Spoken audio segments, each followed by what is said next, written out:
As long as I'm President of the United States, Iran will never be allowed to have a nuclear weapon. Good morning. I'm pleased to inform you the American people should be extremely grateful and happy. No Americans were harmed in last night's attack by the Iranian regime. We suffered no casualties. All of our soldiers are safe, and only minimal damage was sustained at our military bases. Our great American forces are prepared for anything. Iran appears to be standing down, which is a good thing for all parties concerned and a very good thing for the world. No American or Iraqi lives were lost because of the precautions taken, the dispersal of forces, and an early warning system that worked very well. I salute the incredible skill and courage of America's men and women in uniform. For far too long, all the way back to 1979 to be exact, nations have tolerated Iran's destructive and destabilizing behavior in the Middle East and beyond. Those days are over. Iran has been the leading sponsor of terrorism, and their pursuit of nuclear weapons threatens the civilized world. We will never let that happen. Last week, we took decisive action to stop a ruthless terrorist from threatening American lives. At my direction, the United States military eliminated the world's top terrorist, Qasem Soleimani. As the head of the Quds Force, Soleimani was personally responsible for some of the absolutely worst atrocities.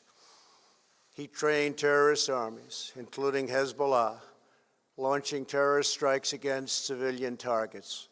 He fueled bloody civil wars all across the region. He viciously wounded and murdered thousands of U.S. troops, including the planting of roadside bombs that maim and dismember their victims.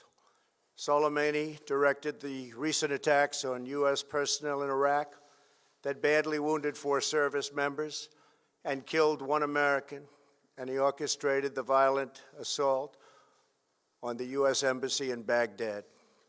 In recent days, he was planning new attacks on American targets, but we stopped him.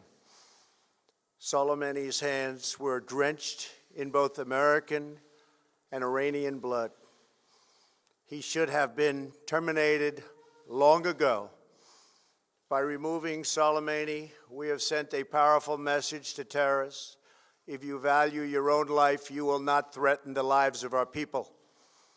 As we continue to evaluate options in response to Iranian aggression, the United States will immediately impose additional punishing economic sanctions on the Iranian regime. These powerful sanctions will remain until Iran changes its behavior. In recent months alone, Iran has seized ships in international waters, fired an unprovoked strike on Saudi Arabia, and shot down 2 U.S. drones. Iran's hostilities substantially increased after the foolish Iran nuclear deal was signed in 2013, and they were given $150 billion, not to mention $1.8 billion in cash. Instead of saying thank you to the United States, they chanted death to America. In fact, they chanted death to America the day the agreement was signed. Then Iran went on a terror spree, funded by the money from the deal, and created hell in Yemen, Syria, Lebanon, Afghanistan, and Iraq.